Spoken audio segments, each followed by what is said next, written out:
Assalamualaikum warahmatullahi wabarakatuh. Halo teman-teman, selamat datang di video pembelajaran materi ikatan kimia. Saya Ayu Maulina dengan NIM 22822300066.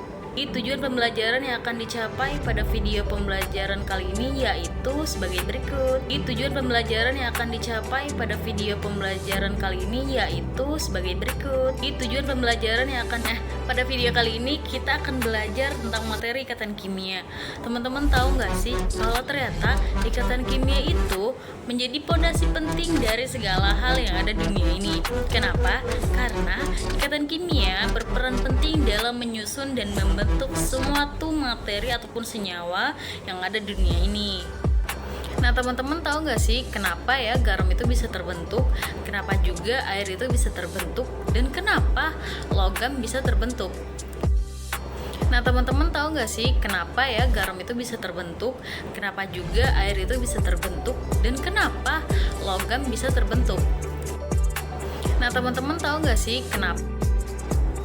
Jadi, garam yang sering kita temui pada bahan masakan setiap hari terbentuk dari unsur natrium yang berikatan dengan unsur klorin menjadi NaCl dan membentuk suatu garam. Untuk air rumus kimianya adalah H2O. H2O ini terbentuk karena adanya unsur hidrogen berikatan dengan unsur oksigen menjadi H2O. Yang terakhir yaitu logam.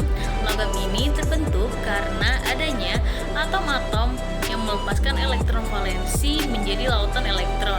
Lautan elektron ini berikatan atau berinteraksi dengan ion-ion positif yang terbentuk sehingga menghasilkan ikatan kuat berupa ikatan logam. Jadi, dari ketiga contoh tersebut, ikatan kimia berperan penting dalam penyusunannya. Untuk mengetahui materi ikatan kimia lebih dalam lagi, tonton video ini sampai habis. Selamat menyaksikan. Dari ketiga contoh tersebut, ikatan kimia yang pertama, kita akan mengetahui terlebih dahulu konsep dasar dari ikatan kimia. Ikatan kimia adalah gaya tarik-menarik antar atom yang menyebabkan suatu senyawa dapat terbentuk dan juga berikatan. Yang pertama, kita akan mengetahui. Nah, selanjutnya ada jenis-jenis ikatan kimia. Ikatan kimia ini dibagi menjadi 3 kategori besar. Yang pertama, ikatan ion. Ikatan ion adalah serah terima elektron. Yang kedua, ikatan kovalen, yaitu pemakaian elektron secara bersama. Yang ketiga, yaitu ikatan logam yang membentuk lautan elektron. Nah, selanjutnya ada jenis ikatan kimia yang pertama yaitu ikatan ion. Ikatan ion adalah ikatan antara ion positif dan ion negatif yang berlawanan dan saling tarik-menarik karena adanya gaya elektrostatik. Ikatan ion terjadi karena serah terima elektron antara unsur logam dan unsur non-logam karena adanya perbedaan elektronegativitas yang besar. Jenis ikatan kimia yang pertama selanjutnya yaitu sifat-sifat ikatan ion. Sifat-sifat ikatan ion yaitu sebagai berikut. Yang pertama, memiliki titik didih dan titik leleh yang tinggi. Yang kedua, bersifat keras tetapi rapuh. Yang ketiga, dapat menghantarkan arus listrik dalam bentuk lelehan ataupun cairan tetapi tidak dalam bentuk padat. Yang keempat, yaitu dapat larut dalam pelarut polar. Selanjutnya yaitu sifat-sifat. Contoh dari ikatan ion yaitu senyawa NaCl. Senyawa NaCl ini sering kita sebut sebagai garam. Garam ini sering kita temui dalam bahan masakan pada setiap harinya. Dan berikut ini adalah konfigurasi dari senyawa NaCl.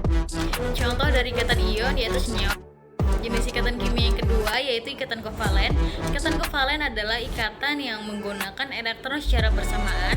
Ikatan kovalen terjadi jika dua atom non-logam saling melengkapi dengan menggunakan elektronnya masing-masing menjadi sepasang elektron milik bersama. Dalam ikatan kovalen, setiap elektron diberi simbol satu titik dan untuk sepasang elektron digunakan 2 titik ataupun 1 strip. Metode ini dinamakan dengan rumus Bangun-Lewis. Jenis ikatan kimia yang kedua yaitu ikatan kovalen terbagi menjadi 2 yaitu ikatan kovalen polar dan ikatan kovalen nonpolar. Ikatan kovalen selanjutnya yaitu ada ikatan kovalen koordinasi. Ikatan kovalen koordinasi adalah jenis ikatan kovalen di mana satu atomnya menyediakan kedua elektron dalam pasangan elektron yang sama. Contohnya itu pada senyawa H2O yaitu air. Selanjutnya ada ikatan kovalen rangkap. Di sini terbagi menjadi 3. Pertama itu ikatan tunggal, kedua ikatan rangkap 2, dan ketiga ikatan rangkap 3. Selanjutnya ada sifat-sifat ikatan kovalen.